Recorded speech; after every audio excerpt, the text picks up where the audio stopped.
Assalamualaikum warahmatullahi wabarakatuh.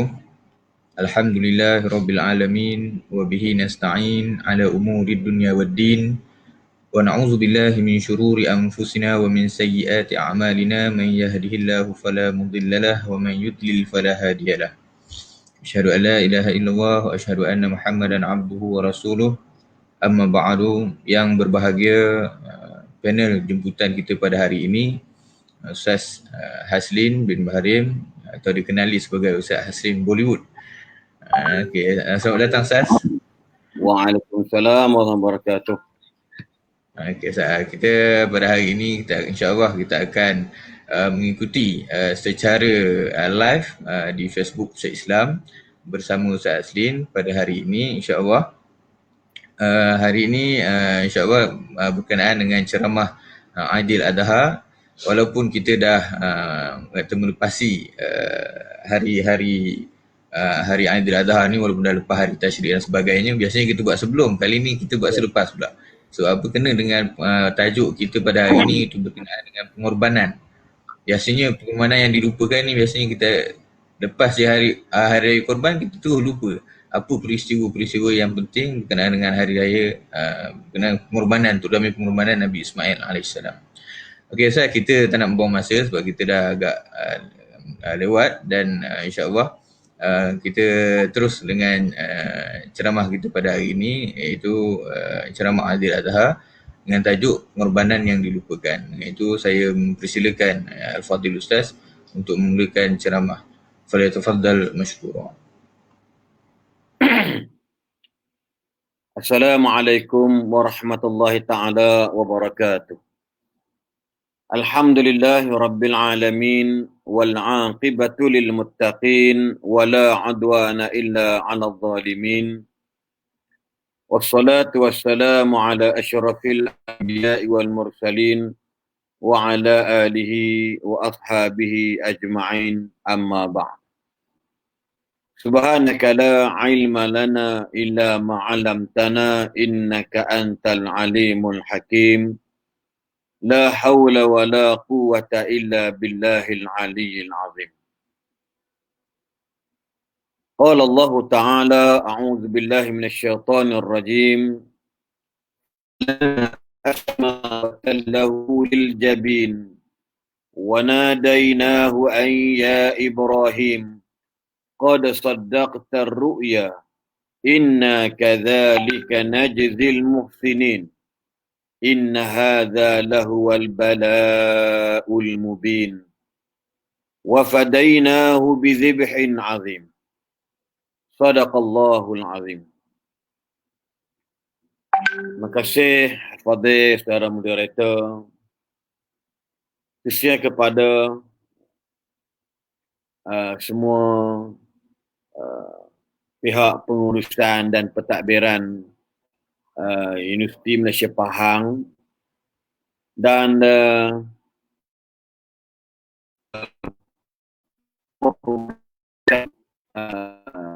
nama pimpin UMP Pahang pada kedatangan yang yang sedang memastikan bicara dengan pimpin Alhamdulillah, kita hadrat Allah Subhanahu wa taala kerana di pagi yang mulia ini, maka dapatlah bersama-sama buat julung-julung kali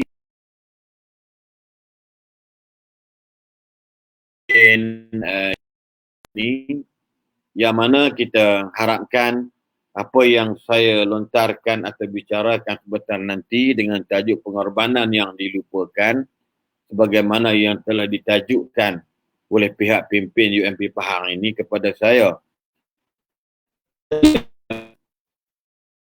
Tadi pengorbanan yang dilupakanlah kita selesai Raya Haji, selesai Hari Raya Korban, maka tinggallah nama korban itu, tinggallah nama penyembelihan itu tinggallah nama puasa Arafah itu, mungkin akan diulang semula atau diingat semula pada tahun 1442 yang akan datang.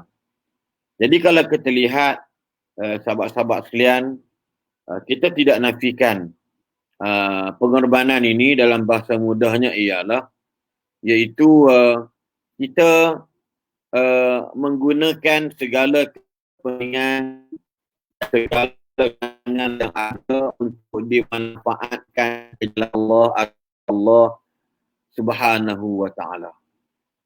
Saya minta maaf kalau talian kita ni terputus ke tergendala sebab hari ini kawasan saya di Kuala Selangor ada masalah, saya ingat coverage tak bagus. Saya punya 4G pun sama juga, ada satu bar kecil sahaja. Kemudian internet pun very slow apa ingat. Saya WhatsApp ke kawan saya pun sampai sekarang kena pusing dan kena tukar 4G pun tu. Dan sekarang ni saya pakai 4G. Kalau 4G-nya bagus, baguslah, lancarlah program kita pada pagi ini. Saya pun tak tahu apa sebab ya. Dan kawasan kami ni pun nampak jerebu. Tadi saya tengok dekat kata saya habis berabuk perasan pengumuman dari pihak kaji cuaca yang malam tadi itu habuk daripada gunung berapi yang meletup di Indonesia tu, dia akan menghalau ke semenanjung Malaysia ni. Jadi agak orang kata apa, macam matahari pun tak kelihatan, agak suram dan sebagainya. Cuma kita ulangkan balik, iaitu bila sebut tentang pengorbanan atau berkorban, iaitu kita menggunakan segala kepentingan dan kesenangan yang ada, yang kita miliki, ya Allah anugerahkan kepada kita, dimanfaatkan ke jalan Allah Subhanahu wa taala. Iaitu antara dia. Sebab dalam korban ni dia tak sebutlah kalimah korban. Ayat tak sebut korban pun, mungkin disebut kalimah yang lain. Ia pengorbanan. Disebut pengorbanan yang apa yang ada pada kita, mungkin harta kita, mungkin tubuh badan kita, mungkin masa kita, mungkin fizikal kita. Jadi Islam ini bertapak mercu kejayaannya hasil daripada pengorbanan para sahabat ya, dan juga Rasulullah sallallahu alaihi wasallam. Jadi pengorbanan dewa ni sebab berkat hasilnya kita dapat kecap Islam berada di tanah Melayu pada hari ini. Jadi dalam Quran tak sebut korban sebab korban ni dalam bahasa Melayu, korban ni sembelih dan sebagainya, pengorbanan. Mungkin kita boleh masukkan pengorbanan ni maksud dia mujahadah, mungkin mujahadah ataupun kesungguhan dan sebagainya. Maknanya nak buat benda ni sungguh-sungguh, kan? Kena guna habis semua, badan kita, otak kita, mental kita, rohani kita, jasad kita, semua benda kita kena sungguh nak dapat kejayaan. Itu maksud dia. Jadi dalam bab-bab ini, korban ini dalam bahasa kalau tulis Jawi, kurban, maksud dia korban tu mendekatkan diri kepada Allah Subhanahu wa taala. Qarba yaqrub, itu dalam bahasa Arab bunyi lebih kurang gitulah. La korban mungkin tentang pengorbanan.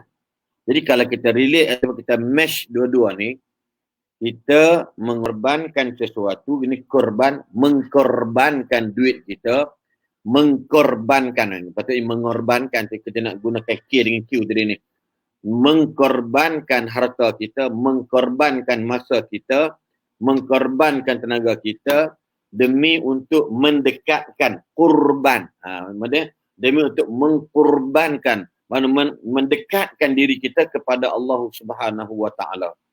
Itu antara dia. Sebab itu dalam ayat pun sebut, dia tak sebut kalimah korban. Dia kata, wahai orang-orang yang beriman, hendak tak aku ajar kamu, hal adullukum ala tijaratin tunjikum min azabin alim, dalam surah Saf. Wahai orang beriman, hendak tak aku ajar kamu satu bisnes, satu perniagaan yang mana kalau buat urusan dengan Allah ini, ya ini kamu akan selamat daripada perniagaan ini, tunjikum. Ni balik berbisnes, tunjikum min azabin alim. Bisnes ini akan menyelamatkan kamu daripada azab yang pedih, siksaan yang pedih.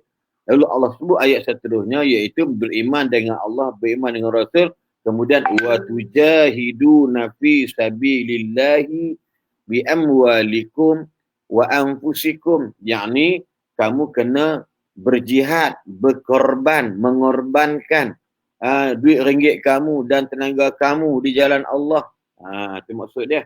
Jadi itu yang boleh saya kupas tentang kalimah korban dan sebagainya. Kalau nak layan bahasa lagu ni memang lagi dia kata kurbani kurbani kurbani Allah ko pyare hai kurbani, kan. Mera dil mera iman, kan ada lagu tu, laman lagu Zinat Aman. Anon apa lupa dah nama dulu zaman tu. Saya ingat, saya tengok juga masa sekolah-sekolah kebangsaan dulu ni. Lagu tu tahun 70-an, tahun 80-an. Filem tersebut, filem Kurbani. Jadi dia kata kurbani mana dia kami mendekatkan dia mengorbankan. Sebab Allah ko pyare hai kurbani, Allah tu amat cintakan orang-orang yang sanggup mengorbankan sesuatu demi orang lain. Kan dalam filem Bollywood tu dia bercinta dengan Zinat Aman. Ni ingat Zinat Aman. Jadi demi kan persahabatan, jadi dia pun korban ke Zinat Aman ni. Rupanya dia tak sangka pula kawan apa minat kat Zinat Aman ni, kan. So dia pun korbankanlah cinta dia ni demi kebahagiaan orang lain. Ini Allah ko pyare hai kurbani. Allah amat sayang orang yang suka mengorbankan sesuatu demi orang lain. Itu cerita. Tapi kisah sebenar ialah kalau kita lihat bagaimana rentetan bapa pengorbanan, iaitu Nabi Ibrahim alaihissalam, yang menjadi, kata dalam bahasa mudahnya, pencetus kepada pengorbanan yang kita lihat yang memang amat ketara sangat. Pengorbanan isteri Nabi Ibrahim sendiri, pengorbanan Nabi Ismail itu sendiri. Jadi itu disebutkan dia orang ni sanggup buat demi Allah. Yang filem Kurbani itu dia sanggup gadaikan, dia sanggup putuskan hubungan dengan kekasih dia sebab dia nak korbankan kekasih untuk sahabat dia. Demi persahabatan. Dia pun tak sangka yang sahabat ni ada hati dengan makwa dia, dengan dia punya kekasih dia. Jadi tak apalah. Allah ko pyare kurbani. Jadi Allah amatlah dia mati hujung tu. Cerita ni memang teriak lah, kan. Orang bukan teriak lah, jenuh. Orang yang perempuan pakai baju kurung tu, dia selok lap muka, takut teriak malu, kan. Teriak sedih. Dia akhir dia mati. Hak korban dia mati dulu. Macam kita lebih kurang. Wallahualam tu cerita. Jadi nak beritahu, mengorbankan sesuatu tadi, macam sebut tadi ni, berkorban iaitu kita menggunakan segala kepentingan kita. Kan? Macam para pensyarah yang duduk di Universiti Pahang, Masjid Pahang contoh dia. Dia mengorbankan masa dia. Kalau ikut gaji mungkin tak banyak mana, mungkin gaji 4-5 ribu contoh. Tapi masa itu dikorbankan adalah untuk memartabatkan dengan maksud dia anak bangsa pandai. Bangsa dia dari UM pandai. Belajar, kan. Dalam bab ini, kan. Dia ajar sepatutnya 8 sampai 5 tiba-tiba malam pun ajak budak-budak ni discuss ke soalan jawab dan sebagainya, apa yang tanya. Maksudnya kan masa dia jumpa korban untuk masalah pelajar dan sebagainya. Benda tu tak pun tak ada.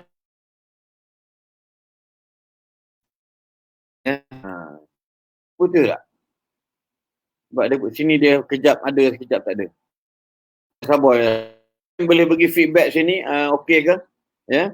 Itu antara dia. Jadi dalam bab ini, sebagai contoh dia saya nak bagi, iaitu menggunakan segala fasiliti kenderaan. Ya, menggunakan kewangan yang ada demi untuk menegakkan Islam, termasuk masa senangnya, sama ada jiwa raganya, semuanya itu digunakan adalah dikorbankannya untuk Allah dan Rasulullah sallallahu alaihi wasallam. Ini contoh. Sebab apa? Sebab itu kita panggil maudhu' yang khusus ataupun pengertian yang ambil daripada maudhu' yang tajuk yang khusus. Maksud dia seulang balik, iaitu menggunakan kepentingan, kesenangan yang sedia ada, yang kita miliki itu adalah untuk mendapat kebaikan dan maslahat atau keberkatan daripada Allah Subhanahu wa taala. Jadi kita korbankan masa, kita korbankan wang, kita korbankan segala-galanya. Kita ada kereta bagi contohnya. Kita korbankan kenderaan kita ini dipakai oleh orang lain untuk menjalani kegiatan dakwah dan sebagainya. Contoh dia kan. Ataupun kita korbankan kita punya kereta kita ni, forward drive ni, macam orang Pahang kan, dekat Gunung Ganang kan, kita tak boleh claim tayar pecah whatever. Kita sanggup gadah pergi jumpa orang perkampungan orang asli. Contoh dia kan, kita berdakwah. So, rosak benda tu jangan risau. Sebab you telah jual, you buat bisnes dengan Allah. Batu mujahadah, pengorbanan kita ini akan menjadikan kita ini selamat daripada api neraka Allah Subhanahu wa taala. Ada orang tak boleh, dia kata nak dakwah kena bagi kata lain. Kata aku, jenuh dah lah dakwah tak dapat apa-apa. Kata aku rosak apa hal, kata dia. Yang ni orang yang tak nampak, yang tak sedar tentang arti pengorbanan. Ini masalah kita hari ni. Dia berkira dengan apa yang dia ada. Dia ada kata full drive, kata Hilux ke, kata apa nama ni, kata je lah full drive tu yang belakang kosong tu macam Navara, Hilux, Isuzu, Mitsubishi dan sebagainya kan, Triton dan sebagainya. Jadi dia tak nak pakai bantu rosak, kata dia. Guna bini dia pula. Dia kata nak pergi hujung je pakai kata orang pakai, kata mereka. Dapat bini pula macam tu Ustaz Abulam pula kan. Jenis apa nama ni, yalah jenis apa Allah Alam lah, dia marah orang sebut kan. Jadi dia kata tak apa kan, boleh ajak aku tapi aku tak nak pakai kata aku, rosak jahanam kata aku nanti. Contoh dia gitu. So dalam bab nak buat benda baik ni tapi tak nak pengorbanan, sebab tak nak pakai orang punya, itu bukan pengorbanan. Batu harta kita penting. Kita tak tahu mana pun kan, tapi harta kita ada. Kita nak buat kerja lebih pun susah. So kita hanya buat kereta kita guna kereta, redah hutan dan sebagainya kan, untuk apa? Untuk jalan dakwah. Dakwah untuk siapa? Untuk Allah Subhanahu wa taala. Jadi pengorbanan ini selalunya orang tak nampak. Orang tak nampak. Sebab tu kalau kita cerita balik tentang Nabi Ibrahim AS, kalau ayat yang saya baca di surah As-Saffat ayat 103-107, subhanallah kan. Kalau tengok maksud dia lebih begini, kita dengar sebentar. Setelah keduanya berserah bulat-bulat, falamma aslama wa tallahu lil jabin. Setelah keduanya berserah bulat-bulat menjunjung perintah Allah itu, dan Nabi Ibrahim merebahkan anaknya dengan meletakkan iringan mukanya ke atas tumpuk tanah. Kami sifatkan Ibrahim dengan kesungguhan azam itu telah menjalankan perintah kami. Maksud Nabi buat. Pengorbanan Nabi ni nak sembelih anak ni, ini kenapa? Ini perintah Allah. Memang segi akal pelik kan suruh bunuh anak pula, sembelih anak. Tapi Allah sahaja uji kita. Sebab tu kita kalau makin banyak harta, Allah uji dengan orang minta sedekah ramai. Kita duit banyak, ada je orang minta sedekah datang. Kan? Tepat. Kalau kita dekat share, dia bagi kita, orang ni tak pergi. Allah uji kita dengan permintaan sedekah. Sebenarnya, bukan ujian atas sedekah, ujian kepada kita yang diminta sedekah tadi ni. Berkira kedekut ataupun sebaliknya. Jadi Nabi Ibrahim ni diperintah Allah, tak apalah, tak masuk akal pun tak apalah, tapi kerana Allah suruh, titah Allah, perintah Allah, ini syariat Allah, aku nak sembelih anak, maka watallahu lil jabin, dia tekan muka anak dia ke tanah. Memang nampak gaya sungguh-sungguh sangat. Serta kami kata wa nadainahu ayya Ibrahim, lalu kami menyeru namanya, wahai Ibrahim, qad saddaqta ar-ru'ya inna kadzalika najzil muhsinin. Wahai Ibrahim, engkau telah menyempurnakan maksud mimpi yang engkau lihat. Demikianlah sebenarnya kami membalas orang-orang yang berusaha mengerjakan kebaikan. Inna hadza lahuwal bala'um mubin. Sesungguhnya perintah itu adalah satu ujian yang benar, yang nyata. Wa fadainahu bizibhin azim, dan kami tebus anaknya dengan seekor binatang sembilan yang besar. Kambing, Kan? Jadi Allah kata setiap perintah kami itu adalah ujian yang nyata oleh Allah. Apa maksud dia? Apa maksud dia? Inna hadha lahwal bala'ul mubin. Ujian, yakni perintah yang Allah inna hadha, ini perintah suruh sembelih Ismail ini, inna hadha merupakan lahwal bala'ul mubin. Satu ujian yang terang-terang, yang nyata, yang kami letakkan ke atas kamu, wahai Ibrahim. Ini dia. Bukan perintah Allah ni, bukan main-main. Tapi sebenarnya ujian bagi kita. Sebab tu kadang-kadang ujian kita yang paling berat adalah nak melaksanakan perintah Allah. Nah, ini. Sebab tu orang berani tinggal semayang, orang berani pakaian tak jaga, orang berani hak jantan nak jadi betina, hak betina nak jadi jantan, apa lagi? Kan? Ini semua ujian. Setiap perintah Allah itu merupakan ujian daripada Allah yang nyata. Sebab nak tengok ayyukum ahsanu amala. Kan? Liyabluwakum ayyukum ahsanu amala. Semata-mata nak uji manusia, nak test manusia ni, siapa yang paling baik amalan mereka. Apa maksud dia? Inna hadha lahwal bala'ul mubin. Allah nak tengok sabar ke tak sabar. Fasbir li hukmi rabbika wa la tuti' minhum athiman aw kafura. Sabar dengan perintah Allah. Sabar dengan hukum Tuhan kamu. Jangan kamu tunduk kepada puak-puak kafir dan puak-puak yang buat dosa. Kan? Ni contoh dia. You kalau mau menega, duk fikir tu halal haram lah. Macam mana you boleh menguntung jaya? No, jangan tunduk dekat dia orang.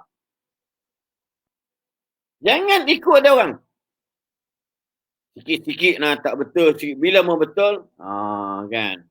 Tak. Jangan wala tuti' minhum asiman au kafura. Puak-puak buat dosa, jangan duk ikut. Puak-puak kufur, jangan duk ikut dia. Fasbir. Orang perempuan kena pakai yang tutup aurat. Fasbir. Jangan tengok puak-puak kufur dedah aurat. Kita nak buka juga aurat. Sebab apa? Inna hadha lahuwal bala'ul mubin. Sesungguhnya perintah ini merupakan ujian yang paling nyata buat seseorang. Sebab tu Nabi Ibrahim digelar Khalilur Rahman. Kekasih Tuhan yang Maha Pemurah. Kekasih Allah Subhanahu wa Ta'ala. Ini contoh.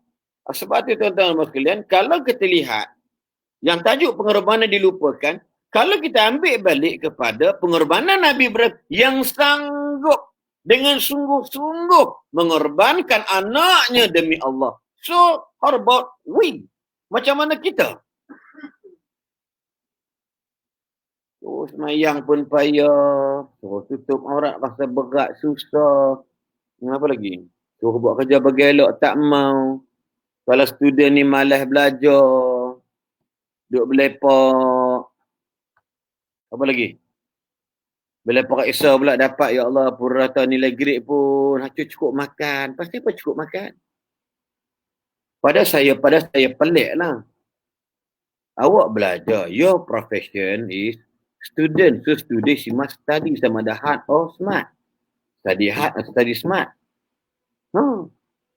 Tiba-tiba dapat cukup makan sudahlah. Pasal apa? Mesti something wrong yang you buat. Kecuali sakit. Kecuali, yalah, mudarat, darurat dan sebagainya. Berarti saya kata pelik kalau orang tu dia belajar tapi dapat result cukup makan. Kalau kata dia ni bengap sangat, takkan boleh masuk universiti. Betul tak? Sebab apa? Sebab tak ada pengorbanan. Orang suruh hampa belajar, hampa main-main. Orang suruh hampa belajar, hampa buat banyak benda yang hak lain daripada belajar. Itu tak betul. Duit PTN hampa sapu, duit kerajaan hampa ambil, kemudian hampa ambil, tapi hampa tak belajar betul-betul. So macam mana? Sebab tu kita buat mengaji tak berkat. Nampak tak? Sebab tu nak kata tak pandai, bukan senang. Masuk universiti dia ingat. Kalau tak lulus PM bergelok, tak boleh masuk universiti. Tapi nilaian pengorbanan yang Nabi-Nabi buat, kita tak ambil iktibar. Kita orang kita ni, orang Muharram berubah. Lepas tu doa ramai ni. Ni hari Khamis depan ni, oh aku doa lah. Doa sama, tahun depan pun sama juga. Tak buat haram, tak buat-buat. Doa pandai, ikrar bagus, kami berjanji. Semua tu mengarut je. Sebab apa? Sebab sifat mujahadah tu tak ada dalam jiwa. Sebab tu, orang yang mujahadah ni, syarat pertama ialah mesti kena sabar. Sebab orang kalau nak to be success, mesti kena sabar. Banyak ujian dia. Banyak halangan dan rintangan dia. Percayalah. Kita ingat yang kita nampak orang multi-million tu, sama ada orang bukan Islam ke, sama ada orang Islam ke, yang sukses ke, kata, ingat tak ada ujian besar. Rugi saja kena berbelas juta. Dia boleh saham rugi. Benda tu. Tapi dia bersabar. Sebab dia orang ni dare to fail. Berani untuk menghadapi kegagalan. Dia tahu dah. Kalau bisnes ni mesti ada risiko dia. Cuma high risk or low risk. So how to manage the risk. Yang tu dia orang study. Sebab apa? Sebab nak berjaya mesti ada pengorbanan. Dan pengorbanan ni ialah dengan sabar. Sebab tu Nabi Ibrahim sabar. Allah kata, inna hadha, perintah melih ni, lahwal bala'ul mubin. Jelas satu ujian bagi seseorang yang terang-terang. Allah hanya nak tengok kalimah fasbir li hukmi rabbika. Sabar dengan hukum hakam Tuhan kamu. Orang lelaki tak sabar dengan perintah Allah, pakai barang kemas, pakai baju sutra. Pakai emas gelang emas. Orang lelaki bagi minta maaf cakap lah. Kena dengar bagi gelang, buang je lah. Bukan buang pergi longkang. Maksudnya tanggalkan bagi bini pakai lah. Ya, kadang-kadang ada orang pakai emas ni. Ini, apa nama, bingkai emas ni. Ini saya bukan emas yang salah faham lah ni. Ini bingkai gold kan. Ini buat pada emas. Ada orang buat emas.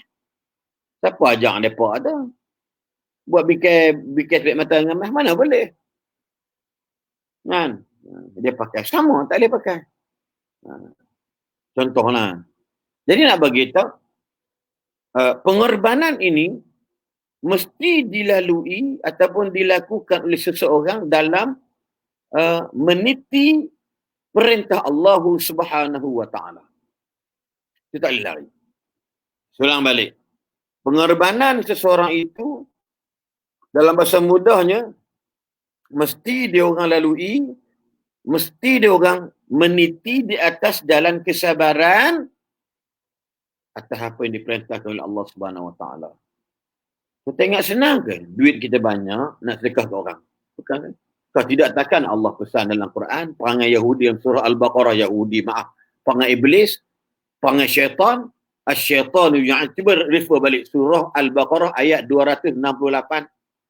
Asy-syaitanu ya'idukumul faqra wa ya'murukum bil fahsya. Syaitan ini dia ya'ni faqra, dia menjanjikan kamu fakir, susah kalau kamu rajin sedekah. Wa ya'murukum bil fahsya, dan dia menyuruh kamu supaya bersifat kedekut. Wallahu ya'idukum maghfiratan min wa fadla. Sedangkan Allah kalau kamu bagi kamu korbankan harta kamu jalan Allah, sedekah, whatever, infak, wakaf sebagainya, Allah janjikan apa dia? Pengampunan Allah dan balasan yang baik daripada Allah, bahkan bertambah lagi. Ini sebab tu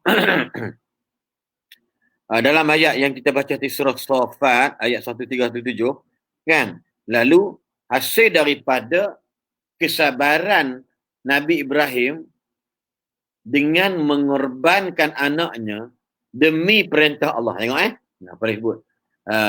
Disebabkan kesabaran Nabi Ibrahim yang sanggup mengorbankan anaknya Ismail alaihissalam kan, demi mentaati taat perintah Allah, lalu Allah kata dalam Quran, wa fadainahu bizibhin azim, lalu kami tukarkan, kami tebus anaknya ya, sebab dia ni sanggup jual anak dia untuk Allah. Allah beli dengan seekor kambing yang besar, kibas yang besar. Itu segi gorengan bahasa lah. Saya nak cakap apa saya tak tahu juga kan. Jadi kita jual anak kita, kita jual harta kita ke Allah, Allah bagi kita selamat hadapi neraka Allah. Kita jual jiwa raga kita, kan ada kawan-kawan kita pergi nak mengajar mati tengah jalan kan, mati syahid mati nak pergi kerja, nak pergi mengajar. Jadi Allah beli dia dengan syurga. Allah beli dia dengan satu tiket dapat voucher ni selamat dari neraka. Dengan apa? Dengan mengorbankan jiwa raganya, harta bendanya, fizikal, whatever, mental dan sebagainya kan, fizikal dia, untuk dapatkan voucher selamat daripada api neraka Allah. Allah bincang, Allah sebut lakukan tijarah, satu bisnes. Sebab itu, Nabi Ibrahim AS yang sabar dengan perintah Allah ni, lalu dikorbankan anaknya demi kerana menurut perintah Allah Subhanahu Wa Taala. Lalu kami bayar balik dekat Nabi Ibrahim dengan seekor kambing yang besar. Bidhi bin Ayu, sembelihan yang besar, azim, yang besar betul lah. Kenapa? Sebab pengorbanan Nabi Ibrahim besar, dapat balasan yang besar. Sebab apa? Sebab syarat-syarat kita buat benda yang besar, dapat balik besar. Sebab syarat-syarat mestilah benda tu, orang yang nak buat pengorbanan ini mestilah mukhlis.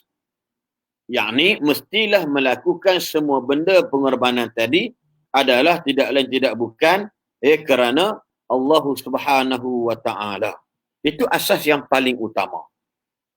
Nampak tak? So, perkara yang kedua ialah kita nak melaksanakan ibadah kita, nak mengorbankan sesuatu tu kerana Allah, biarlah adalah ikhlas kerana Allah, bukan kerana somebody or something. Ini kita pegang. Sebab itu pengorbanan yang kita banyak lupa yang dibuat oleh para Nabi ialah mereka buat kerja penuh dengan keikhlasan. Yang pertama, mereka sabar dengan ujian perintah Allah. Yang banyak kita ni lupa pengorbanan dia orang, kita tak sabar langsung. Sedangkan Islam ni agama yang sejahtera, agama yang selamat. Tapi kita rasa tak selamat lagi dengan Islam itu sendiri. Bahkan kita cari idea lain. Dah cantik dah pakai macam ni. Cari idea pakaian yang pelik-pelik pakai. Nak kata orang pun tak orang. Nang berarti nang kui, berarti kui. Kata apa nak bahasa tu bahasa lah. Nak kata hantu pun tidak. Nak kata orang pun bukan. Pelik nampak dia. Kan? Allah jadikan kita seorang lelaki yang sejati. Keluar tu adalah dalam bahasa muda ni orang yang jantan. Yang lelaki. Tetapi tiba-tiba kita tak sabar dengan ujian Allah. Kita suka Allah katakan wala tuti' minhum asiman aw kafura. Allah kata jangan ikut pokok buat dosa dan pokok kufur ni. Tapi kita ikut sebab apa? Sebab kita tak sabar dengan perintah Allah. Sebab pengorbanan para nabi kita dah lupa.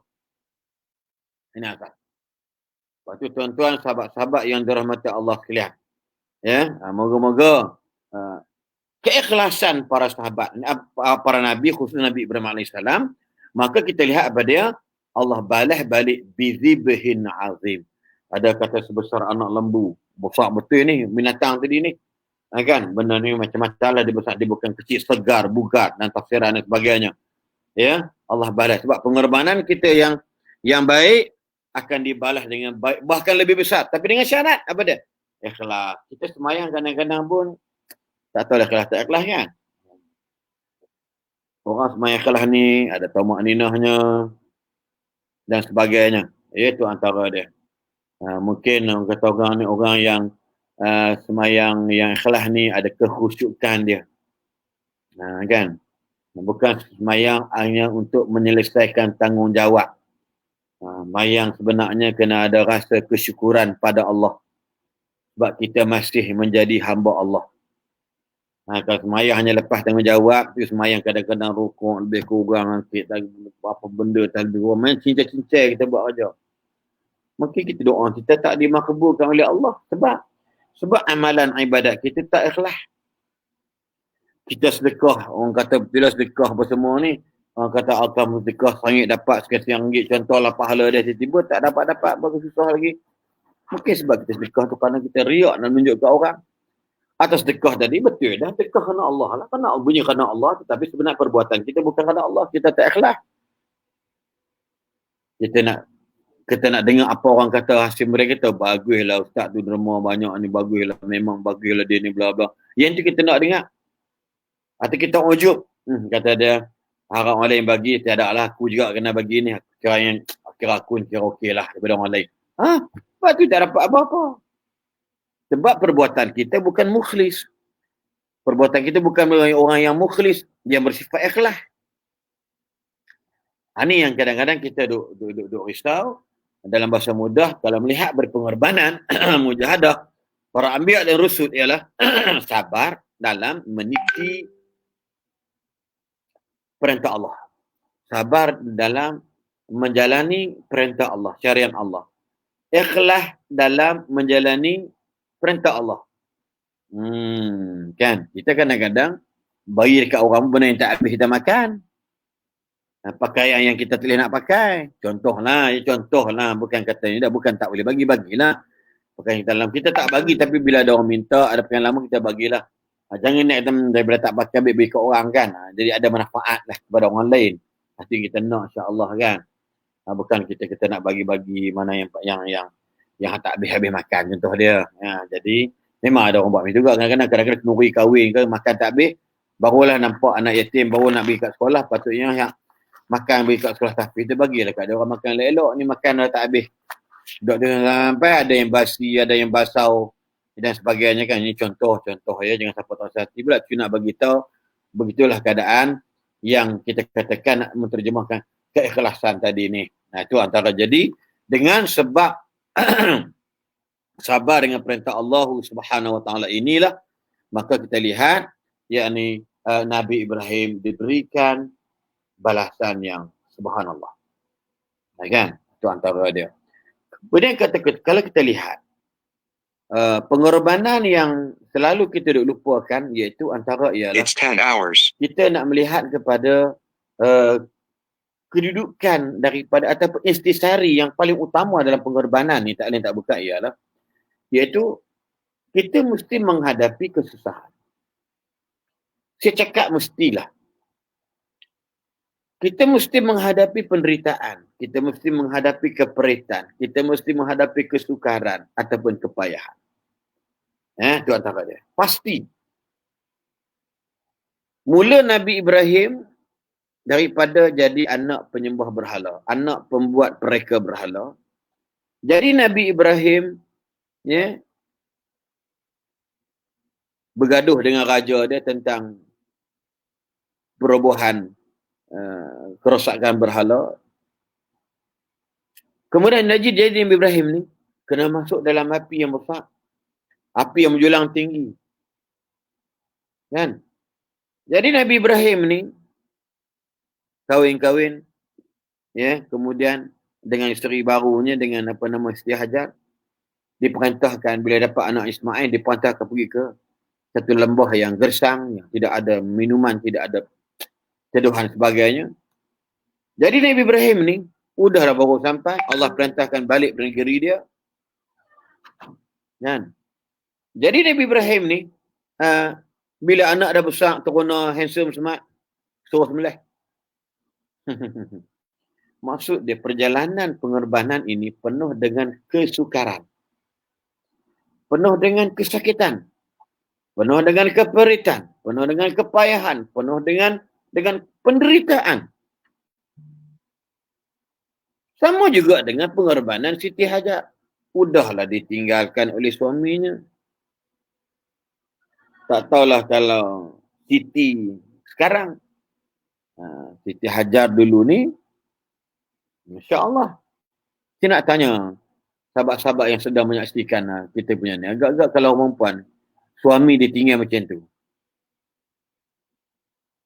Apa pandangan? Orang perempuan lah khususnya. Boleh jawab dekat komen.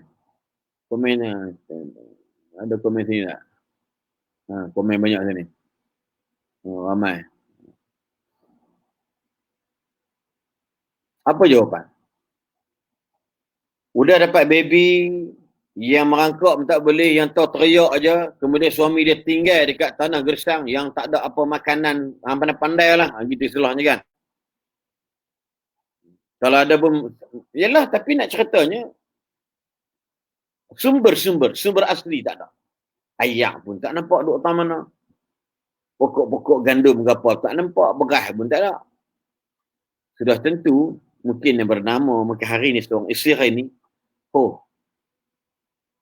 mulut dia mungkin maki hamun ke apa benda ke benda. Aku doa kau mampus lah, mungkin kemungkinan lah kan nak ambil contoh lah. Tapi bila dikhabarkan ini adalah perintah Allah. Perintah Allah. Maka kata Siti Hajar atau Hajar, kata dekat suami Nabi Ibrahim, kalau inilah perintah Allah, jalan abang. Bukannya seminggu, bukannya setahun, bukannya 2 tahun, berbelas tahun sampai Ismail naik besar. Tapi berkat Nabi Ibrahim, berkat isterinya Siti Hajar tadi ni, subhanallah. Allah balas dengan air Zam-Zam yang tak kering sampai hari ni. Bayangkan tengok, kalau hijrah 1443 nak mari minggu depan, Nabi Ibrahim dah bila zaman tu, air tu tak kering sampai hari ni. Sampai rumah saya pun ada air Zam-Zam 5 liter, 5 liter kot kat rumah tu. Balik yang bulan 12 hari tu ni, masa sebelum PKP tu. Air Zam-Zam tu ada. Nak air Zam-Zam order je kawan. Jauh Malaysia dengan Mekah. Bukan yang dekat. Tapi ini merupakan hasil daripada penderitaan, kesusahan, kesakitan, keperitan, kesekaran, whatever. Siti Hajar alaihissalam. Ya akhirnya pengorbanan ini Allah balas bukan setakat Nabi ni keluarga je dapat. Bahkan keluarga kita pun dapat sekali. Sebab tu dalam bahasa mudahnya kita lihat ya, Nabi Ismail itu sendiri. Nabi Ismail dalam bab mentaati keluarga dia. Ya, Nabi Ismail mentaati keluarga dia. Apa ayah dia suruh dia buat. Apa mak dia suruh ayah dia buat. Ayah dia nak sembelih dia, faf'al ma tu'mar. Ayah buatlah apa yang Tuhan suruh. Kalau inilah perintah Allah untuk anak anda, ayah anda dipersilakan. Welcome, buat. Tak masalah. Kalau kita dengar gitu, lari awal dah. Ni perintah Allah ni. Kata, abah sembelih lah orang lain, ni sembelih saya. Kan? Ni perintah Allah ni. Allah tak Allah kata. Ada kebuat kerja gila. Mungkin keluar gila lah apa benda kan. Tapi inilah dikatakan, inna hadha lahwal bala'ul mubin. Memang kena kat Nabi Ibrahim ni, memang penyabak yang amat. Kan? Nabi Ibrahim penyabak yang amat. Ikhlas yang amat. Banyak yang amat lah. Keterlaluan. Over. Maksud dia, maka al-khiyarah, yang tak ada pilihan. Nabi Ibrahim buat sebab perintah. Nabi Ismail tak lawan mak ayah dia. Subhanallah. Cuba cek kita balik. Pengorbanan. Sebab apa? Dah lah patutnya, ayah anda senang-senang nak sembelih anak anda. Setelah berbelas-belas tahun ayah anda tinggal, anak anda tiba-tiba bila jumpa dengan anak anda, ayah anda nak sembelih anak anda pula. Apa dah jadi pada ayah anda ya? Kalau cakap dalam bahasa kartun terjemahan kan. Sebenarnya ini perintah Allah. Tuhan tak Tuhan. Mungkin ayah anda dah gila rasanya. Ada bergaduh pula kan. Mungkinlah sekarang. Tapi dah. Abah, ayah, kalau ayah ini benih adalah benar daripada Allah, faf'al ma tu'mar. Satajiduni insya'allahu minas sabirin. Ayah akan dapati saya ni di kalangan orang yang sabirin, orang yang sabar. Nampak tak? Sabar ni perintah Allah. Lalu diikhlaskan lehernya, letaklah di muka bumi atas tanah tu. Ayah dia nak sembelih dia. Hasil apa? Hasil pengorbanan. Soalan balik, pengorbanan itu mesti kena rasa susah, rasa payah dan sebagainya. Sama juga kemerdekaan negara kita. Atuk-atuk nenek moyang kita berperang dengan komunis, berperang dengan Jepun, berperang dengan Inggeris, berperang dengan Belanda. Dia orang tak rasa nikmat kita sekarang, dia orang tak rasa. Pejuang-pejuang kemerdekaan tak rasa macam kita hari ni. Ini hasil pengorbanan dia orang. Yang tuan-tuan nampak dibuatnya tugu kebangsaan kan, walaupun kita tak usul, Islam pun tak setuju dengan benda-benda, tapi nak ceritanya satu lambang pengorbanan mereka yang menyebabkan ini hasil dia. Tapi kalau orang jenis melupakan pengorbanan orang yang dulu, Ini jadi merapu, tak tahu pasal, hidup tak rasa syukur pada Allah, nikmat Tuhan bagi keamanan, nak dihuru-harakan sebagainya, bergaduh tak habis-habis lagi. Orang lain tak betul, dia seorang betul. Ini apa-apa tak ada reti pengorbanan. Dia lupa pengorbanan. Kan? Lepas tu saya ingat nenek saya dulu, masa saya cabut uban dia ada uban, dia kata, dia buat, nenek suka cerita, jadi cucu pun sama juga dari orang lah. Dia kata apa? Terkenang semasa dulu, masa Jepun perintah tanah Melayu. Semua orang makan ubi kayu. Perut buncit, mata kuyu, tak ada zat. Makan ubi kayu. Kan? Lepas tu tambah pula, terbayang di ruang mata, muka Jepun macam kereta Toyota. Tu dah meraut lah tu kan. Jadi masa dia nampak muka Toyota, dulu Toyota dulu. Ni Toyota KI semua kan. Nissan ni jarang lagi. Toyota lama-lama dulu Toyota kan. Jadi nak beritahu orang dulu punya perjuangan, orang dulu punya pengorbanan, tapi nikmat kemodenan, nikmat pembangunan, siapa rasa? Kita.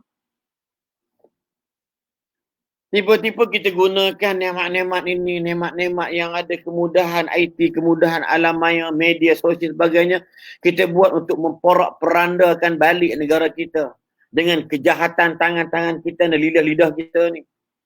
Sebab apa? Sebab pengorbanan yang kita tak rasa apa macam perlu. Apa nak korban? Lain-lain senang. Masuk sekolah, kerajaan bagi ada bantuan pinjaman dan sebagainya. Contohlah. Ada handphone, smartphone, semua senang. Boleh tengok-tengok muka kita. Ni zaman PKP pun, kalau kita tak nak belajar, pembohong sangatlah. Tak ada, kuliah online. Anak saya pun belajar di USIM, nilai. Duduk dia beli dia satu desktop dia, duduk memang doktor pensyarah sebagainya. Tiba-tiba, kita tak nak belajar. Kan satu benda yang pelik. Di mana kita nak berterima kasih dengan pengorbanan orang dulu untuk kita translatekan, untuk kita amalkan, praktikkan. Ini hasil pengorbanan. Ini bukan senang, sahabat-sahabat, tuan-tuan dan perempuan yang dirahmati Allah sekalian. Sebab tu kalau kita lihat tentang pengorbanan ini, sebab tu Nabi Muhammad sallallahu alaihi wasallam mohon diperkenankan syariat Nabi Ibrahim ini dibawa kepada Nabi Muhammad SAW. Ibadah tawafnya, ibadah sa'inya, ibadah melontarnya, ibadah menyembelihnya, whatever ini adalah solid berlaku di zaman Nabi Ibrahim AS dan anaknya Ismail AS dan isteri Siti Hajar, atau Siti Sarah dan sebagainya. Ini contoh. Kata Nabi Muhammad SAW, dia dengar cerita Nabi Ibrahim, Allah, dia suka seronok sangat. Kata anak daripada Ummu Walad, iaitu anak daripada Maryah Qibtiyah, satu wanita hamba yang dihadiah oleh Raja Qibti sebagai hadiah diplomasi kepada Nabi Muhammad SAW. Nama anak namanya Ibrahim. Walau meninggal, Ibrahim waktu kecil. Ya. Contoh. Sebab tu kita lihat, Nabi Muhammad SAW tidak lupa. Sebab Nabi orang yang walaupun Nabi dan bahasa mudahnya, Nabi ni mungkin membaca, menulis, tak boleh. Tetapi Nabi mendengar sejarah-sejarah ini. Nabi dapat sejarah. Nabi tak lupa pengorbanan. Sebab tu Nabi kata kalau macam ni kau balik, Nabi Ibrahim masuk api. Kalau setakat orang kata dekat Nabi-Nabi gila, sahirun majnun, tukang sihir, tukang mecah belah, tukang orang gila, whatever. Nabi tak pernah lagi dimasukkan dalam api sebagaimana Nabi Ibrahim. Sebab Nabi Muhammad SAW dia tidak pernah lupa pengorbanan Nabi Ibrahim. Nabi Ibrahim, Nabi Muhammad tak disuruh pun sembelih anak sama Ummu Kulsum, sama ada Ruqayyah, sama ada Fatimah. Tak. Tapi Nabi Ibrahim punya pengorbanan kena sembelih anak Nabi Ismail. Sebab tu, subhanallah, orang buat apa saja kat Nabi, pergi orang balik cakap luka berdarah ni, Nabi Ibrahim ni masuk dalam api. Memanglah tak terbakar, tapi nak ceritanya diuji sampai macam tu. Kan?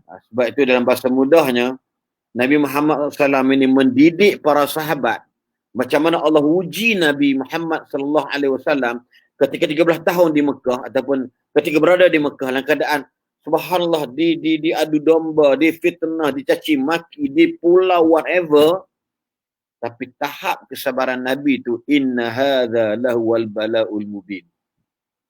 Ini semua adalah ujian daripada Allah. Perintah ini adalah ujian daripada Allah. Fasbir li hukmi rabbika wala tuti' minhum asiman aw kafur. Sabar perintah Allah.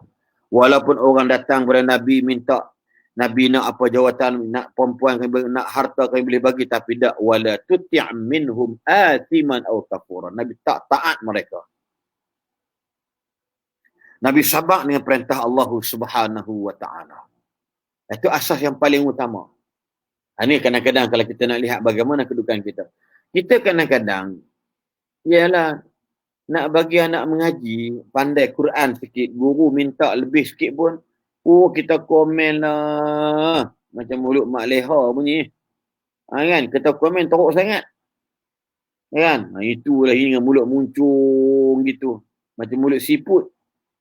Kan? Kalau bab-bab yang lain tak apa, itu je pelik tu. Kita biar anak ni Quran tak boleh baca langsung daripada tak lulus matematik. Kan?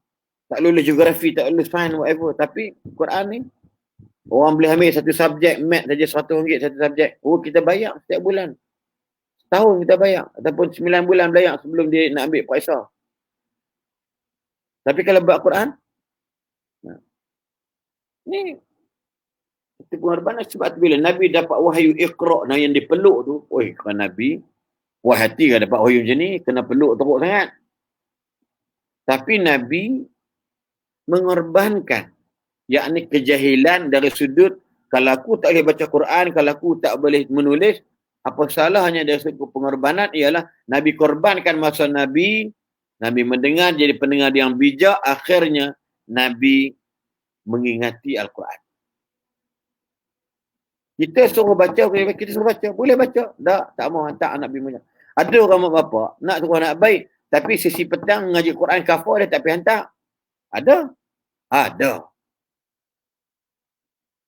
Pagi hantar sekolah biasa. Petang, hak bagi agama fardu ain, apa kelas agama fardu ain kafar tu kan, tak hantar. Dah tak hantar, mayah haram tak suruh. Lepas tu bila besar, nak kira besar tu kira anak nak berjaya macam mana? Kalau berjaya sekalipun, takut anak jadi berkira dengan kita, anak jadi kedekut dengan kita.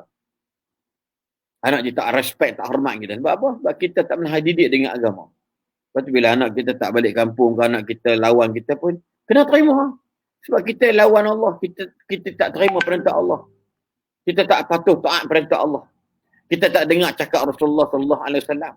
Kita tak respect pandangan alim ulama. Ini masalah dia. Sebab tu kita bagi tahu sahabat-sahabat sekalian, dalam bahasa mudahnya nak bagi tahu kepada kita, iaitu yang kedua, yang ketiga tadi sebut daripada tentang keikhlasan kita di dalam kita nak berkorban atau nak bermujahadah dan sebagainya. Yang seterusnya, kalau kita lihat contoh dia, perkara yang seterusnya kita ambil sikit, iaitu tentang orang Nabi-Nabi ni, para Rasul ni, pengorbanan dia orang ni, kita jangan lupa antaranya mereka tidak pernah putus asa. Dia orang ni istiqamah, konsisten. Dia orang ni tidak ada konsep never give up. Tak ada benda yang kita katakan give up. Ni pengorbanan yang kita kena ingat, jangan lupa. Waktu pengorbanan para Nabi, pengorbanan para sahabat-sahabat ridwanullah alaihim ajma'in, iaitu tak ada rasa give up. Maksud never give up. Jangan mudah putus asa. Cuba tengok elok. Kan? Nabi Ibrahim. Kebanyakan Nabi lah. Rasul.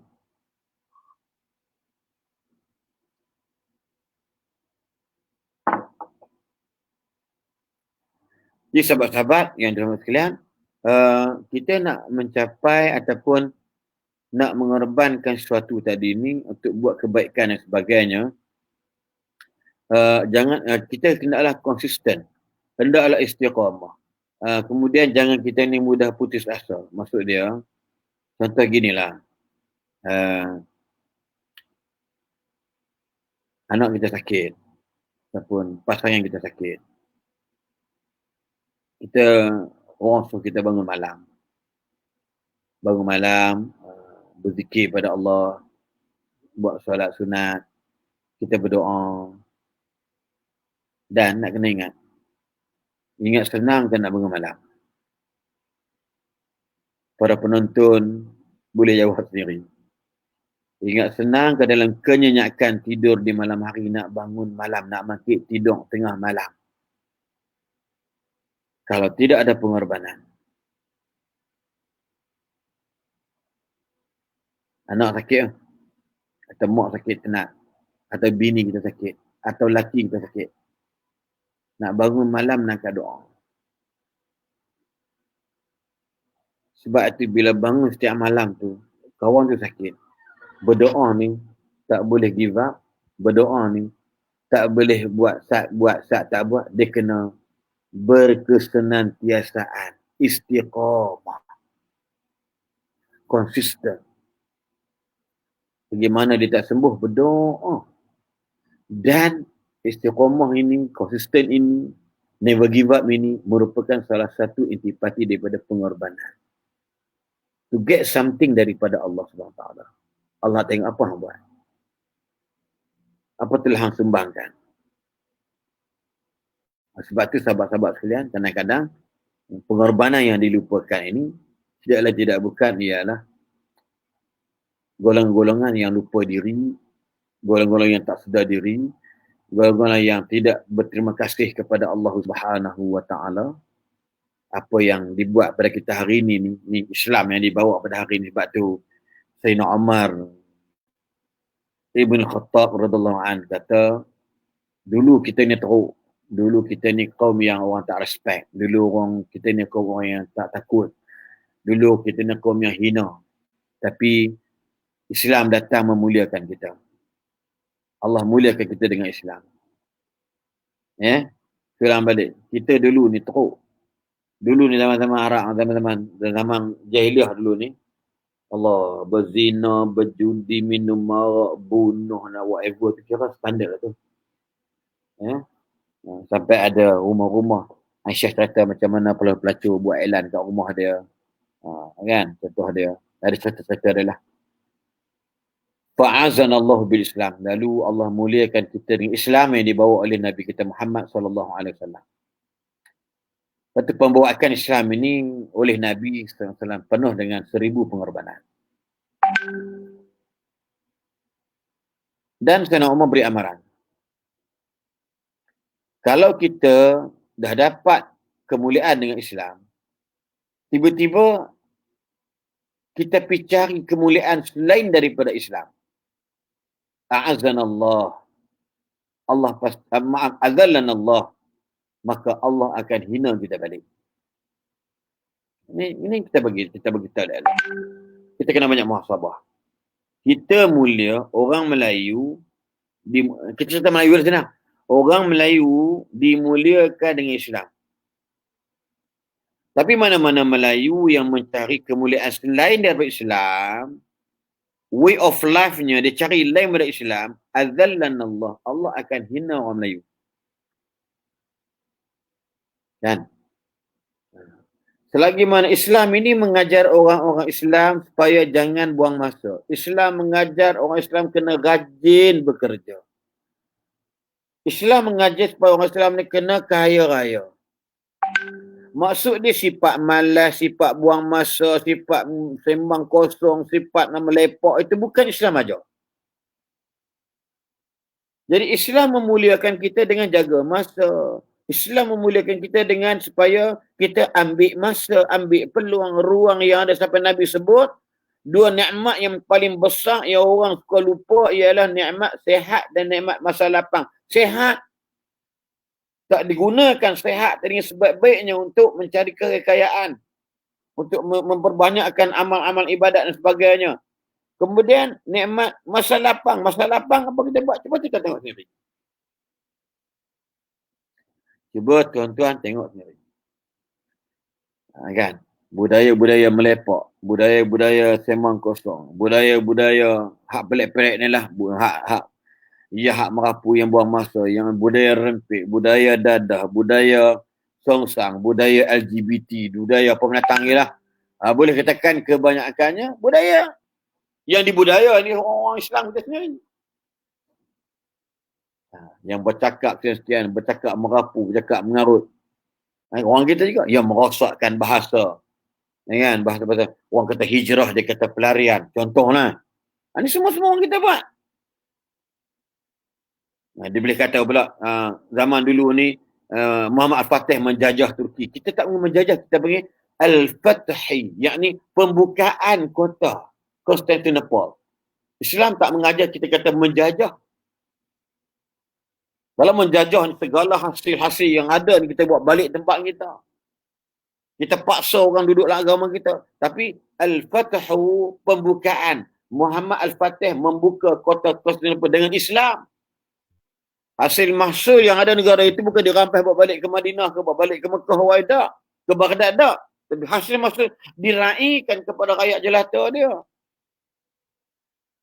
Sebab itu Hagia Sophia tu dia beli tu dengan duit dia sendiri.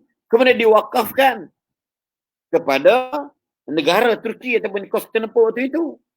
Lepas cerita yang Kristian buat cerita lain lah kan, panjang cerita pula. Tapi nak cerita dia, ya, bukan menjajah, tapi ada orang cakap, kita penjajah juga kata dia. Oh, pula. Ni. Tapi pasal dah, siapa yang memperak-perandakan dia? Orang kita juga. Dia nak kira ikut kepala dia. Nak mempertahankan hujah dia. Kerana berlainan sikit fikiran, pemikiran dan sebagainya. Ini yang jadi fongsang dalam perkataan. Sebab dia tak nampak hijrah tu berbeza dengan yang kita sebut tadi ni. Kita tak nampak yang pembukaan itu berbeza dengan penjajahan. Dia tak boleh pembukaan atau tak boleh. Sebab para sahabat yang berperang dengan negara Rom dan Parsi itu, mereka ni bukan menjajah tetapi membuka kota itu dengan kalimah la ilaha illallah. Tapi kat agama lain, kalau merintah menjajah sebuah negara, kalau tak masuk agama dia, dia bunuh. Islam tak macam tu. Islam meraihkan penduduk setempat, kalau tak nak bayar zakat, bayarlah cukai dan sebagainya yang serti dengannya. Ini tuan-tuan sahabat-sahabat yang dirahmati Allah sekalian. Kalau lihat berbeza, sebenarnya Islam mendidik kita. Kadang-kadang, ialah, ni saya nak pergilah contohnya kan. Sebab tu kalau kita lihat, pengorbanan yang dilupakan dari sudut yang kita kata tadi. Sebab tu anak-anak kita tak rasa. Contoh lagi ni lah. Kita bukan mungkin anak-anak. Kita beritahu dulu, kita pergi sekolah belanja 20 sen. Saya 20 sen belanja. Rumah kita dulu pun makan kat rumah dengan, saya duduk dengan nenek walaupun mak ayah dekat Taiping, di Kemunting, Taiping Perak. Tapi saya duduk dengan mak ayah, duduk dengan nenek. Nenek saya susah, rumah saya ni elektrik tak ada, orang jiran ada elektrik. Sebelum tu memang tak ada, semua tak ada elektrik. Bila masuk elektrik air, rumah saya tak ada.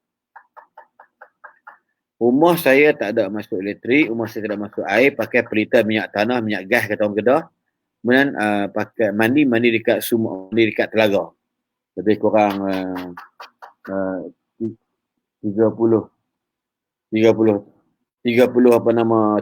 meter daripada rumah saya.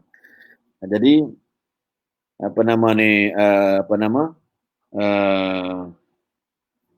tak boleh orang kata apa, tak boleh nak rasa mandi pipe ke, shower ke, mandi baca buku dengan ni tak ada.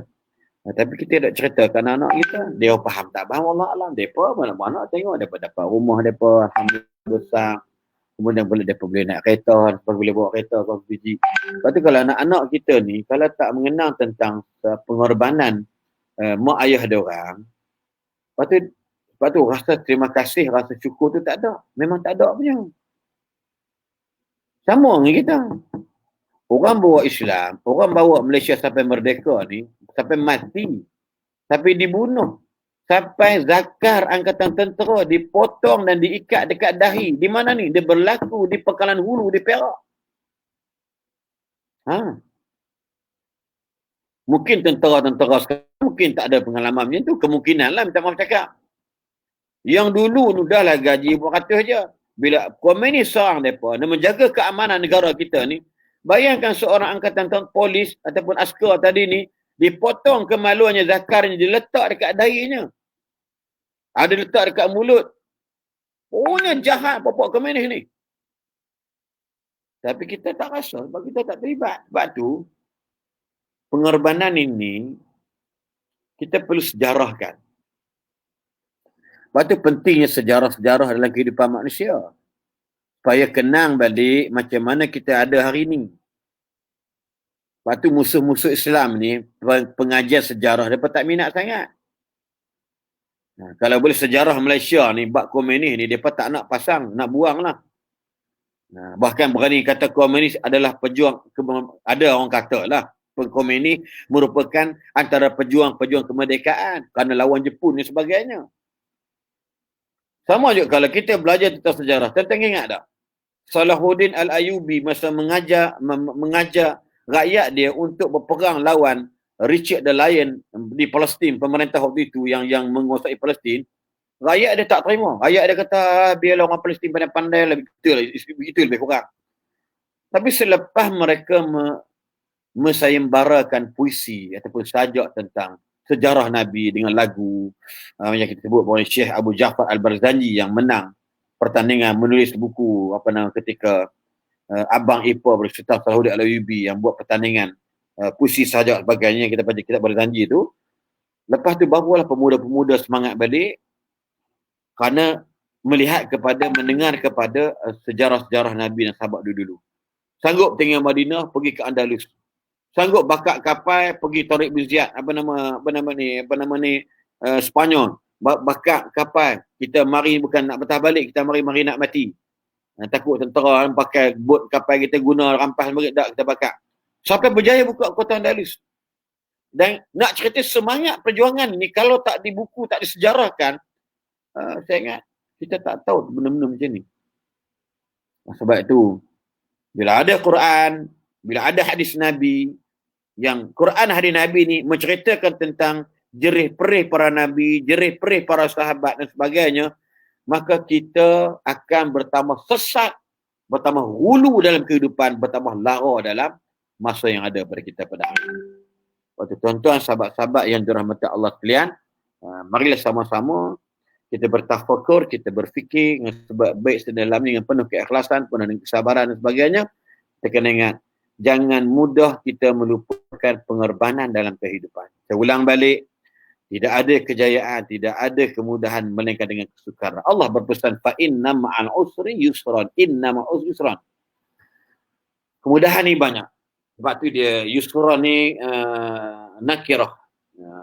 Al-usru ni ma'rifah. Maksud dia gini. Susah tu hanya sekali, tapi kejayaan tu banyak. Ataupun kesenangan kita dapat macam-macam peringkat mari. Kan? Susah ni kehadapi, apa susah terdapat? Mungkin nak belajar. Dia sakit. Ujian ni.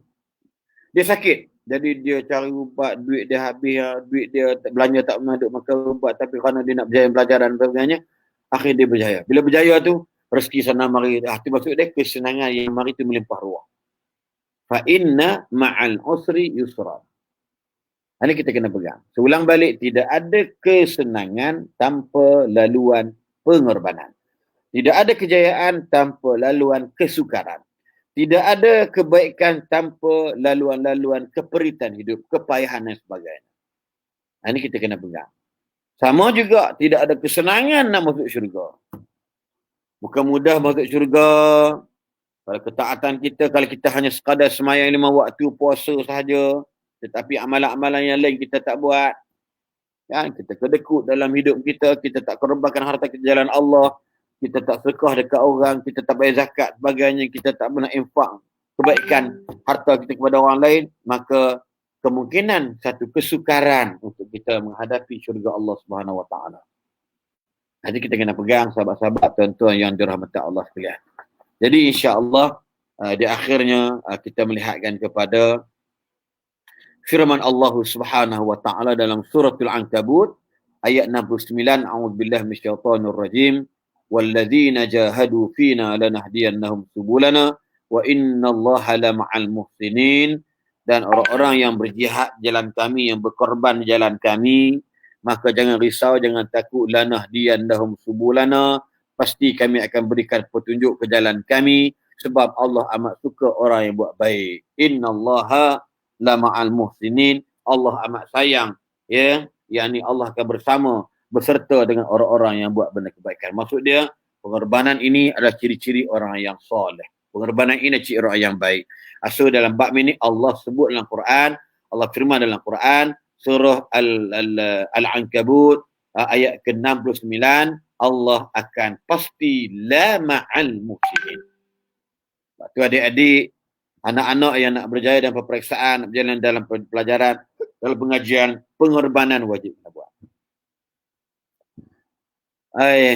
Nak dapat grade terbaik, kita belajar dulu pun, ialah pengalaman, kalau mungkin di Malaysia tak kot, tak tahulah.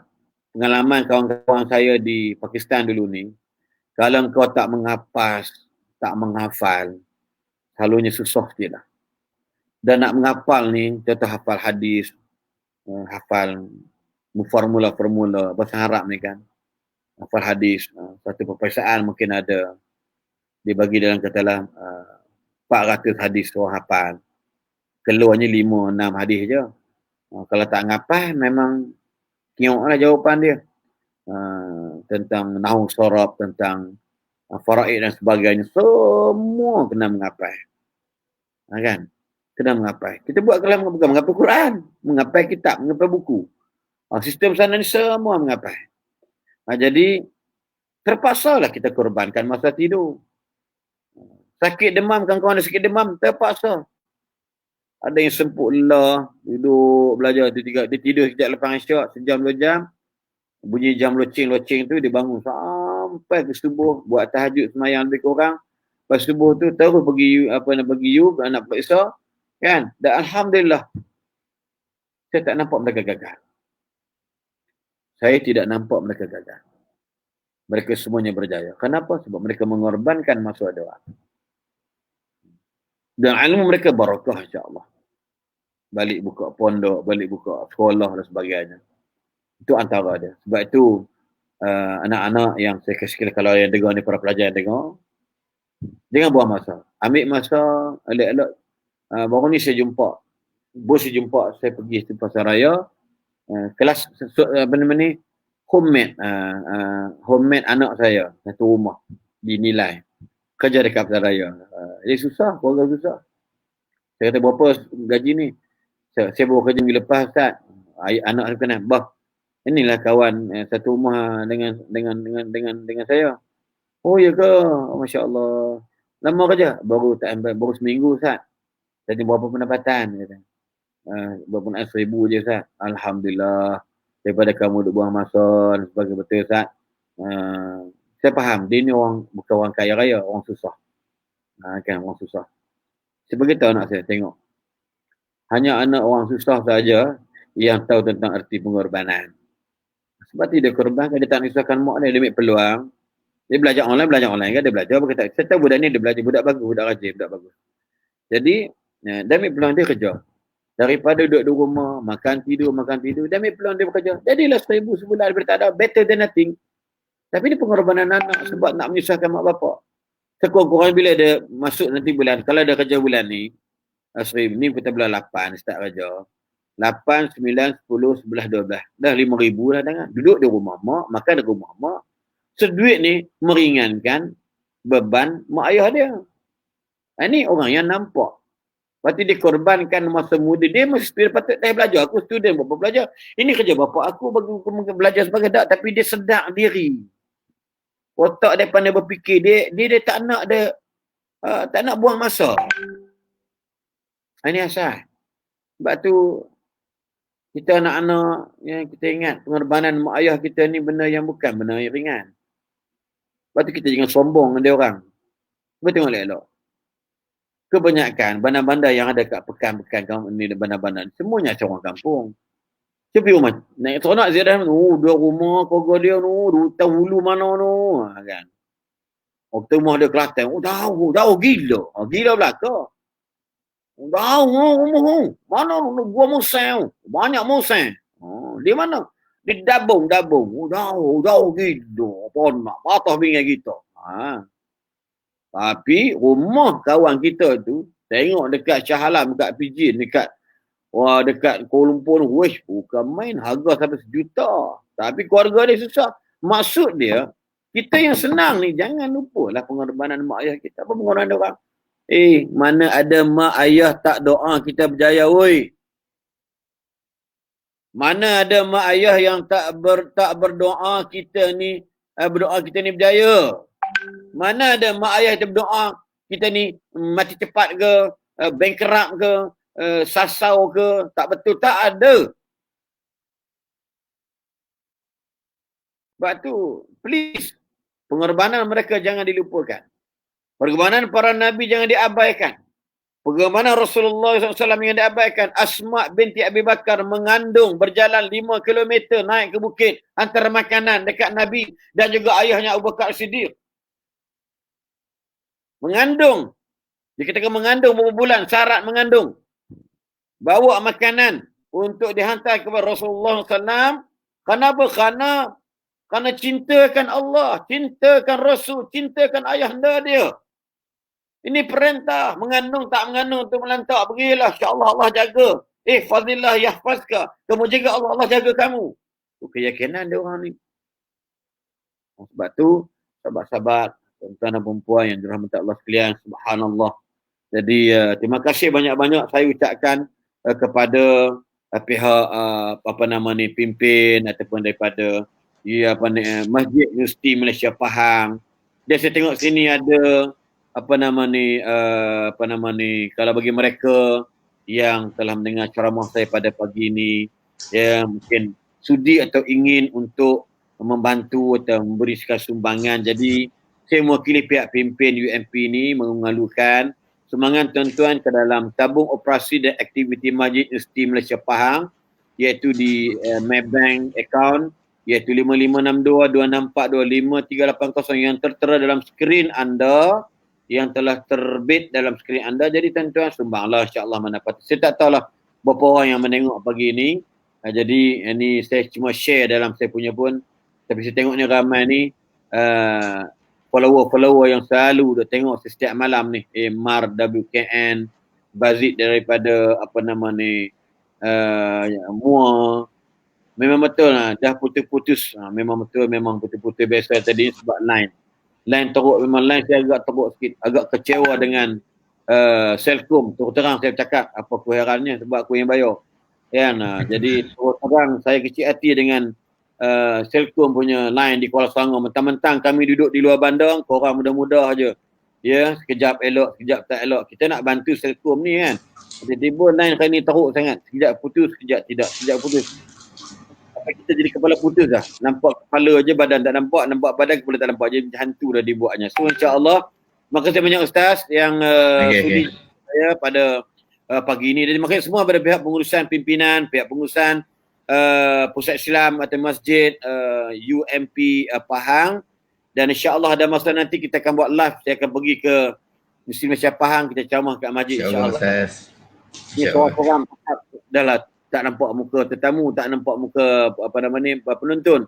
Dia macam-macam berita pula kan. Jadi wallahu kalau ada salah silap tu saya minta maaf. Dan kalau ada soal jawab nak tanya pihak UMP ni, silakan, tak ada masalah.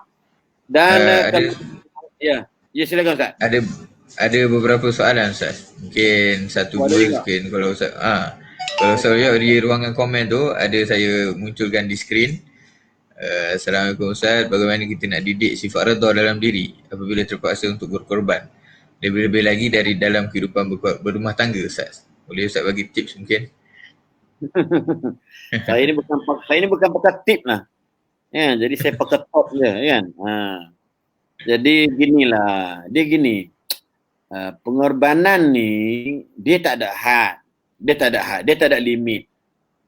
Sabar, istiqamah, redha, dia tak ada limit. Limit up dia tak ada.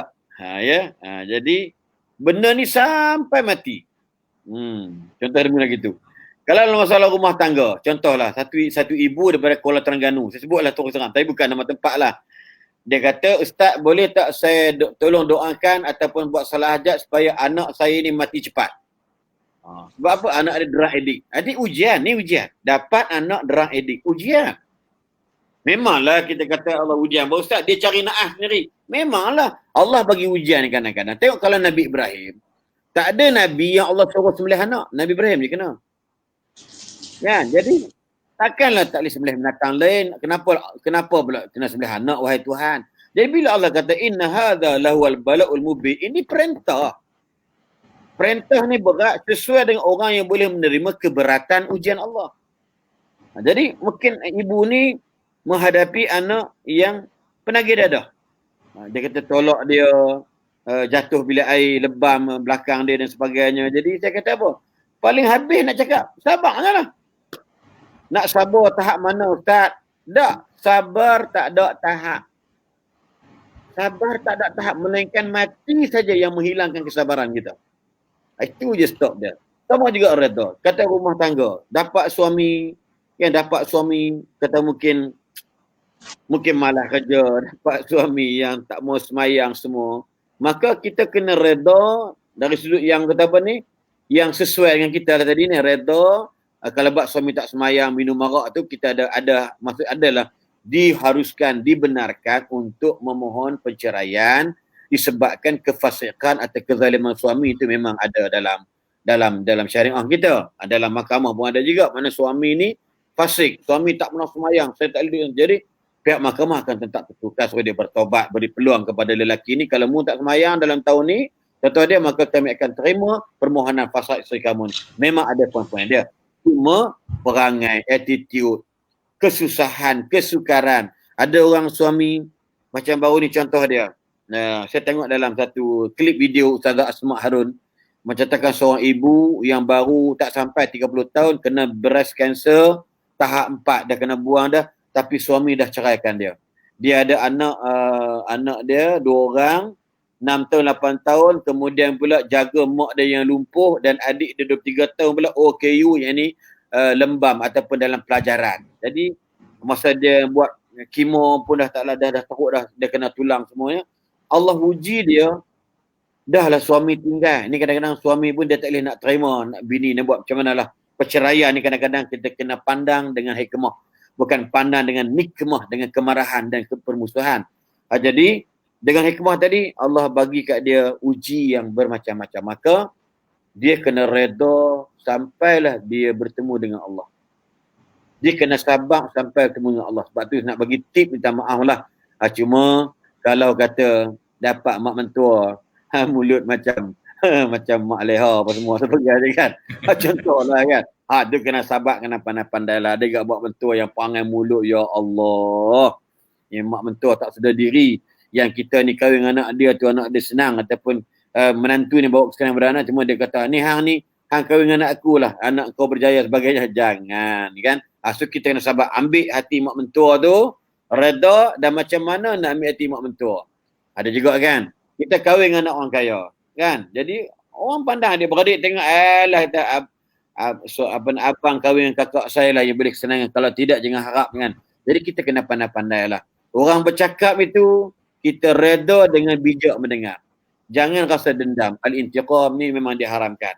So kita kena perbetulkan, kita kena koreksi diri kita. Sebab tu apa yang orang buat kat kita pada hari ni, yang kadang-kadang ada sebab musabab dia, juga merupakan ujian daripada Allah. Nak tengok kita ni macam mana sikap. Kan? Fasbir li hukmi rabbika. Hukum ini merupakan satu kebijaksanaan yang Allah letakkan sesuai dengan kita. Kadang-kadang kami title ustaz ni diuji dengan ustaz. Ustaz ni ceramah duk entam ustaz ni. Ustaz ceramah duk. Ada juga jenis perangai macam tu. Ni susah kan. Sama juga pensyarah-pensyarah. Pensyarah ni tak puas hati dengan pensyarah ini. Kan? Jadi profesor ni tak puas profesor ni. Tapi kalau profesor pensyarah yang sabar, dia tak memburuk-burukkan profesor yang lain. Profesor pensyarah yang sabar, dia tidak mengumpat persyaratan yang lain. Sebab apa? Dia tak nak buat macam mana. Setiap orang ada kelemahan, ada kelebihan. Yang dia bercakap kat aku tu memang betul. Itu kelemahan aku. Tapi aku tak pernah canang kelemahan daripada orang. Sebab apa? Sebab dia redha, dia sabar dengan apa yang telah berlaku atas diri dia. Wallahualam. Minta maaf Mungkin lah itu. soalan yang tak mungkin soalan terakhir Ustaz kot. Sebab kita masa dah ni. Okey, Assalamualaikum Ustaz. Boleh ke bagi tips? Mungkin Ustaz dah jelaskan tadi, mungkin boleh Ustaz ulas balik kot. Tip-tip kepada anak muda sekarang untuk korban, untuk menjaga mak ayah walaupun dalam kesibukan kerja yang pada zaman sekarang ni Ustaz. Boleh Ustaz?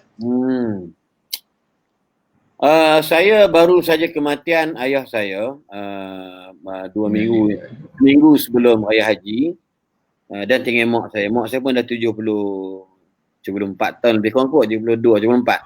Jadi kita bincang, saya duduk di Kuala Selangor, mak saya di Kemuting Taiping, tapi hikmah dia pula, adik-beradik ada yang duduk dekat dengan kampung mak. So kita dalam bab-bab ini, kita beritahu kat dia orang lah, dalam bab-bab belanja mak whatever tu jangan risau, kita ni akan support mak, kita akan bayar mak dan sebagainya. Maka adik-adik hanya memahati mak saya sebab takut trauma. Mak kita trauma sebab yalah berkahwin dekat 55 tahun berkahwin, tiba-tiba keseorangan, dia mesti trauma. Lepas tu mak ni pula tidur dekat katil masa jenazah bapak tu baring tu. Kata, mak kenapa tidur sini mak? Tidur bilik. Tak apa nak tidur antara ni Teringat kat abang hang. Jadi kita pun Allah. Nakkan mak jangan duduk sini, jangan nak larang dia. Mak tu duduk elok, moga-moga mak mimpi abah keadaan baik sebagainya. So dalam kesibukan kerja ni, kita kena pastikan apa semudah mungkin sentiasa bertanya khabar keluarga kita, mak ayah kita. Itu penting. Sibuk macam mana pun tolong jangan sampai seminggu tak ada dengar suara kita langsung. Kalau kita ada anak-anak, suruh anak-anak telefon dia. Kalau kita dah memadai, tapi kalau kita dapat telefon cucu-cucu dia, telefon opah, telefon atuk, tok wan dan sebagainya. Maksud dia dalam masa muda ni, orang dah, mak kita yang sudah berusia, yang sudah lanjut usia ni, orang kata dia akan menjadi sifat keanakan, kena diberi perhatian, kena dimanjakan, kena diberi tumpuan. Sebab itulah kalau kita sibuk macam mana pun, kena sediakan satu masa, satu peruntukan kewangan bagaimana bawa ayah berjalan-jalan mana patut. Kan? Jangan menyusahkan orang nak dengan anak kita. Kadang-kadang ada perangai kita ni bukanlah kita nak kata siapa, tapi mak ayah pun yang reda tak apa. Ada yang mak ayah ni mengadu, tak buat macam mana Ustaz, saya kena jaga, dah jaga depa sampai besar, jaga anak depa sampai besar juga. Jenuh nak pergi mana pun payah, nak pergi mengaji pun susah dia menurut. Ni kalau dapat mak mentua macam ni, mak macam ni, satu benda beban lah. So dalam hidup kita ni jangan menyusahkan mak ayah kita, berilah mereka kebahagiaan. Bukan sekadar nak balik saudara, tapi hello, tanya khabar dia dan juga bertolak ansur sama adik-beradik. Maksud dia kadang-kadang perangai adik-beradik ni dia susah nak beri bantuan kepada keluarga pun contoh juga. Dia harap kata, dia tu abang lah bagi duit semua. Kita tak ada apa-apa, sebab tu kalau you tak boleh bagi duit, you berilah apa dia, tenaga ke, you berilah apa dia, ziarah dan sebagainya. Ambil tentang mak dan ayah kamu di kampung dan sebagainya. Sebab tu, itulah yang boleh saya sampaikan, sebab saya pun baru meninggal ayah saya dan tinggal mak. So macam mana buat, saya kata adik saya yang bongsu, adik yang 10 kata kau baliklah rajin. Kalau cuti kau balik. Buat sementara balik tengok mak. Saya marah mak ajak, cuma nak ajak keluar mak tak boleh, dia masa dia iddah berkabung. Kan tamat pada bulan 11. Jadi caranya pandai-pandailah pergi hibur seronok dengan mak dan sebagainya. Itu antara dan saya pun hari ni insya-Allah pun petang ni saya nak balik ke Taiping. Memang balik tu sampai sambil tengok mak, sambil ada urusan yang lain. Kekerapan dia berlaku. Kenapa? Mak ayah kini sahabat-sahabat ni sekalian kata apa nama ni, Al-Haris bin Yazid Al-Uqli Al-Kufi, dia kata mak dan ayah ni merupakan dua kunci pintu syurga yang Allah sediakan kepada kita. Maksudnya mak dan itu kunci, ayah itu kunci. Jadi Haris Yazid bin Yazid Al-Uqli ni dia menangis esok, dia sahabat dia kenapa mengatur ingat. Dia kata aku menangis bukan kerana mak atau ayah. Dia tak kata mak atau ayah, tapi aku menangis bukan kerana kematian. Tapi aku menangis kerana Allah sudah ambil balik satu kunci syurga dekat aku. Yang aku ada hanya satu kunci lagi. Ni. Maksudnya selagi kita ada mak ayah, selagi itulah kunci syurga kita ada kita pegang. Dua kunci ni. Bukan satu. Bila ayah dah hilang, masa sekarang ada satu kunci lagi. Maka jagalah kunci ni bagi elok. Lepas tu Nabi sebut al-walid abwabu apa nama satu abwab bil jannah. Mak ayah kita ni merupakan orang kata apa ni, pintu tengah apa nama ni untuk kita masuk syurga. In syi'ta fa'adhi'hu wa in syi'ta wahfadhu. Kalau kamu suka, kamu boleh buang depa. Kalau kamu tak suka, kamu boleh buang dia orang. Kalau kamu suka, kamu jaga dia bagi elok. Sebab itulah dalam hadis Nabi bersebut, celaka kita ni ialah Nabi kata celaka sebab bagi mereka yang ada mak ayah yang sudah berumur, sudah berusia, sudah tua, tetapi Allah tak bagi mereka masuk syurga. Sebab apa? Sebab mereka mengabaikan mak ayah. So pada yang soalan bertanya tadi ni, insya-Allah ya, jangan risau. Sedekah yang paling mulia ialah kita berbuat baik dengan mak ayah kita selagi mereka ada. Jadi insya-Allah jangan risau. Dan bagi mereka yang mak ayah dah tak ada, setiap perbuatan sedekah kita tu tak payah letak nama kita. Niat terus kalau ayah kita nama ayah sama Baharim, saya nak sedekah ke masjid, tulis Baharim bin Hashim. Allah Baharim Hashim. Anak siapa anda tak tahulah, anak dia ramai 10 orang, tapi nama ayah kita. Whatever buat benda baik, insya-Allah. Siapa yang sayang mak ayah mereka dah meninggal dunia, jangan buat benda maksiat. Jangan buat dosa. Kena rajin salat. Sebab orang salat sahajalah yang rajin berdoa mak ayah mereka. Kalau tak salat, jangan harap nak berdoa dengan mak ayah mereka. Itu kena pegang betul insya-Allah. Itu kalau kita sayang mak ayah kita. Wallahu ta'ala a'lam.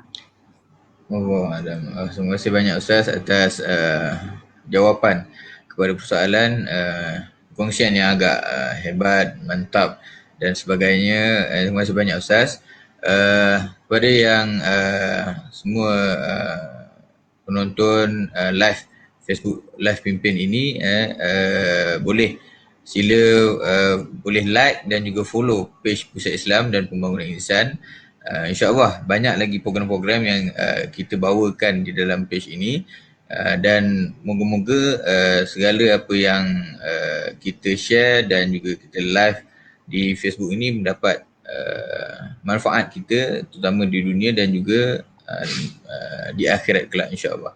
Oleh itu Ustaz, kita berada di penghujung rancangan.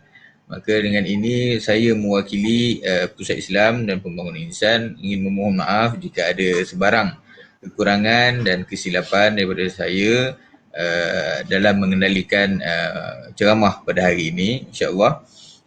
Terima kasih banyak Ustaz atas perkongsian yang disampaikan. InsyaAllah moga berhati-hati memandu Ustaz ke Taiping. Terima kasih banyak. InsyaAllah. Jika InsyaAllah ada masa Ustaz. nanti, insyaAllah kita akan ke Universiti Malaysia Pahang. Ya, insyaAllah. InsyaAllah Ustaz. InsyaAllah. Moga kita dengan itu kita akhiri dan tangguh majlis kita pada hari ini dengan tasbih kafarah dan suratul As.